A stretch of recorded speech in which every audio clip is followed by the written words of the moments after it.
ఎట్లా చూస్తారు మనం పవన్ కళ్యాణ్ వ్యాఖ్యలు తెలంగాణపై?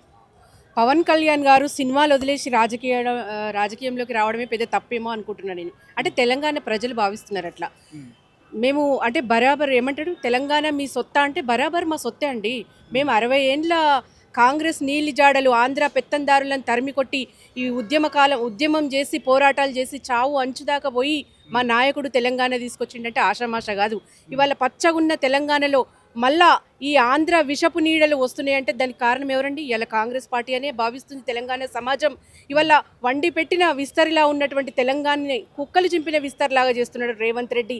ఇవాళ ఒక పాట ఉందండి, మనము పూర్వం చూసుకుంటే రావచ్చు పోవచ్చు రొయ్యలు అమ్ముకోవచ్చు అనే పాట ఉంది ఉద్యమం కాలంలో. ఉమ్, రావచ్చు పోవచ్చు, వాళ్ళ బిజినెస్లు చేసుకోవచ్చు, వాళ్ళ దందాలు నడుస్తున్నాయి, ఇక్కడ వాళ్ళ ఇండ్లు ఉన్నాయి.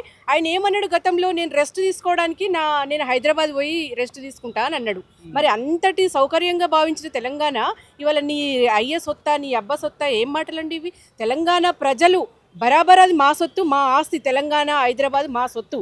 నిజంగా ఆంధ్ర నాయకులు ఇంకా ఇక్కడ ఏమంటారు, పెత్తందారు. పెత్తందారులు ఇంకా ఇక్కడ ఏదో పాత్ర పోషించాలి, ఇక్కడ రాజకీయాలు చేయాలి, ఇక్కడ పోటీ చేయాలని ఎందుకండి మళ్ళా వస్తున్నారు ఇవి? 10 ఏండ్ల పుష్కర కాలంలో కేసీఆర్ గారు ఉన్నప్పుడు అడుగు పెట్టాలంటే భయపడ్డారు. తెలంగాణ వాదుల గురించి, తెలంగాణ సమాజం గురించి మాట్లాడాలంటే గజ్జున వణికిన నాయకులు ఇవాళ వచ్చి ఇక్కడ విగ్రహాలు పెట్టడం ఏంది, ఇక్కడ పాతుకపోతా అనడం ఏంది, ఇక్కడ పోటీ చేస్తా అనడం ఏంది, ఇక్కడ మా అస్తిత్వాన్ని, మా ప్రాంతాన్ని, మా భాషను, మా వేషాన్ని సైతం వెక్కిరించిన ఆంధ్ర పెత్తందారులు ఇవాళ మళ్ళా మా దగ్గర పాగా వేయడానికి వస్తే తెలంగాణ సమాజం తరిమి కొడుతుంది, చీరి చింతగడుతుంది. మళ్ళా కూడా ఉద్యమ నాటి మళ్ళా పరిస్థితులు, ఉద్యమ నాటి భావజాలాలు తీసుకొస్తున్నారు. వీళ్ళ మాటలతో తెలంగాణ సమాజాన్ని రెచ్చగొడుతున్నారు. నిజంగా పవన్ కళ్యాణ్ గారు ఏదైతే మాట్లాడినరో అవన్నీ కూడా తెలంగాణ రాష్ట్ర ప్రజలు జీర్ణించుకోవట్లేదు. ఆయన ఏం చేసి అక్కడ భ్రమరావతి అంటే ఆంధ్రాను ఏందో అమరావతి చేస్తా ఏదో చేస్తా అది అక్కడ చూసుకోకుండా ఇక్కడ తెలంగాణకు వచ్చి మేము అది చేస్తాం ఇది చేస్తాం ఏదో పొడుస్తాం పీకేస్తాం ఇవన్నీ మాటలు తెలంగాణ సమాజం యాక్సెప్ట్ చేస్తలేదు. మాకు ఇక్కడ కేసీఆర్ గారు బ్రహ్మాండంగా 10 ఏండ్లు చాలా సుభిక్ష తెలంగాణను, చాలా బంగారు తెలంగాణను చేసి పెట్టిండు. తెలంగాణ ప్రజలు చాలా సంతోషంగా ఉన్నారు. చాలా మభ్యపెట్టిరు కాంగ్రెస్ పార్టీ నేతలు, అరచేతిలో వైకుంఠం చూపించారు, ఒక గోబెల్స్ ప్రచారం చేసిరు, ఒక విషపు ప్రచారానికి మన తెలంగాణ ప్రజలు ఆకర్షితులైనరు. సరే ఒక అవకాశం ఇద్దామని చెప్పేసి కాంగ్రెస్ని వాళ్ళ తీసుకొచ్చిర్రు. వెంటనే తీసుకొచ్చిన 100 రోజుల్లోనే, ఒక 2 నెలల్లోనే మన రేవంత్ రెడ్డి గారి నిజస్వరూపం, కాంగ్రెస్ అంటేనే స్కామ్గ్రెస్ అన్న విధంగా ఒక విషపు బీజాలు మళ్ళా తెలంగాణలో నాటుతున్నారని చెప్పేసి తెలంగాణ ప్రజలు గ్రహించిర్రు. ఇక కరెంటే కావచ్చు, రైతుల విషయంలో కావచ్చు, మహిళలు, నిరుద్యోగులు, అన్ని రకాల సబ్బండ వర్గాలు ఇవాళ ఎంత బాధన అనుభవిస్తున్నారో తెలంగాణ ప్రజలు చూస్తున్నారు. కేసీఆర్ గారు ఉన్నప్పుడు రైతులకు ఎంత అంటే ప్రతి గింజ కూడా చివరి గింజ వరకు కూడా కొన్నాం. ఇప్పుడు కళ్ళాల్లో పంటలు పెట్టుకొని రైతు ఒక దీన స్థితిని, మన బోనస్ అన్నాడు బోగస్ చేసిండు. అసలు పంటని కొంటలేడు, ఇంకా బోనస్ దాకా ఎందుకండి?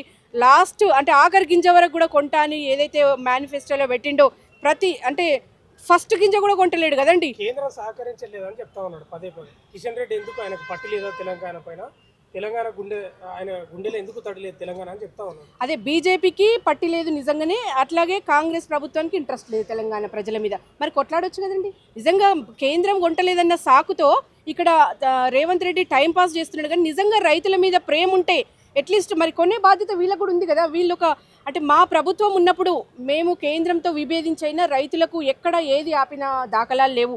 కరోనాలో కూడా రైతు బంధు ఆపిన దాఖలాలు లేవు. రైతుల పక్షాన రైతుకు పెద్దపీట వేస్తూ రైతు బాగుంటే రాజ్యం బాగుంటుంది అన్నట్టుగా ప్రతి విషయంలో రైతును ముందు పెట్టే సాగిన మా పరిపాలన ఎట్లా ఉంది. ఈరోజు ఎన్ని ఆత్మహత్యలు జరిగినాయో చూడండి.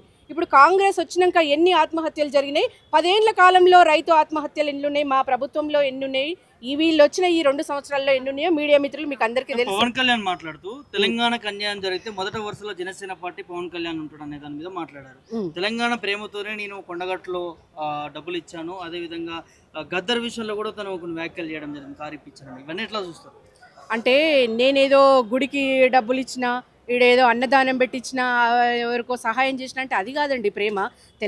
యావత్ తెలంగాణ సమాజంలో తెలంగాణ ప్రజలు ఎట్లా సుభిక్షంగా ఉన్నారు. ఇలా తెలంగాణ వచ్చినాక కేసీఆర్ గారి నాయకత్వంలో సబ్బండ వర్గాల ప్రజలు ఎంత సుభిక్షంగా, ఎంత పచ్చని పసిడి పంటల తెలంగాణ ఎంత వైభోగంగా ఉండే. నువ్వు ఎవరో ఒకరిద్దరికి సాయం చేసినంత మాత్రాన తెలంగాణ నా హక్కు, నా జాగీర్ అని మాట్లాడితే తెలంగాణ ప్రజలు ఊరుకుంటారండి? నిజంగా నేనేం చెప్తున్నా, మీరు రండి పొండి, మీరు రాజకీయం చేసుకుంటారు సరే. ప్రజాస్వామ్యంలో ఎన్నో రాజకీయ పార్టీలు వస్తాయి పోతాయి, గెలుస్తారు ఓడుతారు, అవన్నీ సమస్య కాదు ఇక్కడ. మా అస్తిత్వ పోరాటంలో మేము దేనికోసమైతే కొట్లాడుకున్నామో, ఎందుకు మేము తెలంగాణ రాష్ట్రాన్ని తెచ్చుకున్నాం అనేది మాకు క్లారిటీ ఉంది.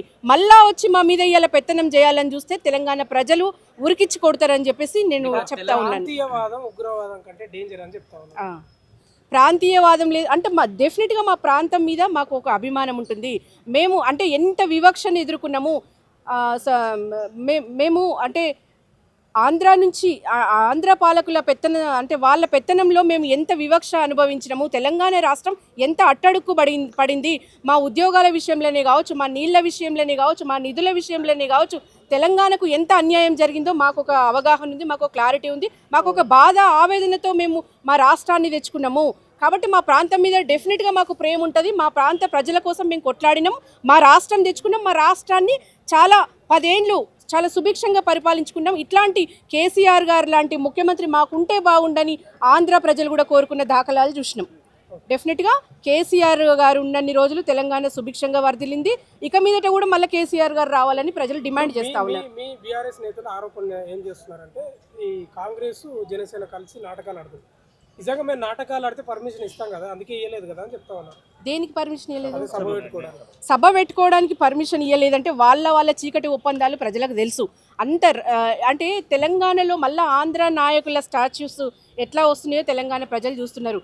మేమున్నప్పుడు మా అస్తిత్వానికి మాకు ఎవరైతే దగ్గరగా ఉన్నారో మా ప్రాంత నాయకుల ఫోటోలు మేము పెట్టుకుంటే, మా విగ్రహాలు పెట్టుకుంటే, మరి ఇలా ఎన్టీఆర్ విగ్రహం, ఎన్టీఆర్ గారు అంటే యావత్ 2 తెలుగు రాష్ట్రాల ప్రజలకు ఇష్టమే.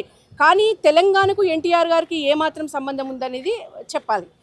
ఇప్పుడైతే ఎట్లా అయితే ఆంధ్ర నాయకుల విగ్రహాలు పెడుతున్నాడో, సెక్రటేరియట్లో తెలంగాణ తల్లి విగ్రహం ఉండాల్సిన ప్లేస్లో ఇవాళ వాళ్ళ నాయకుడి, వాళ్ళ కాంగ్రెస్ నాయకుడి విగ్రహం ఎట్లయితే పెట్టుకున్నాడో, ఇవన్నీ చూస్తుంటే తెలంగాణ ప్రజలు చాలా చాలా అసహించుకుంటున్నారు. తెలంగాణలో జరగాల్సిన అభివృద్ధి జరగకుండా ఏవైతే ఆంధ్ర పాలకుల విగ్రహాలు పెట్టుకోవడము, ఆంధ్ర వాళ్ళను మళ్ళీ ఇక్కడ ప్రోత్సహించడము, మా నీళ్లను మా నిధులను మళ్ళీ వాళ్ళకు అప్పగించడము, ఇవాళ మళ్ళా అంటే అన్ని రకాలుగా ఇవాళ ఆంధ్రాకు సపోర్ట్ చేసుకుంటూ తెలంగాణ ప్రజలను వివక్షకు గురి చేస్తూ ఉన్నాడని చెప్పేసి తెలంగాణ ప్రజలు భావిస్తున్నారు.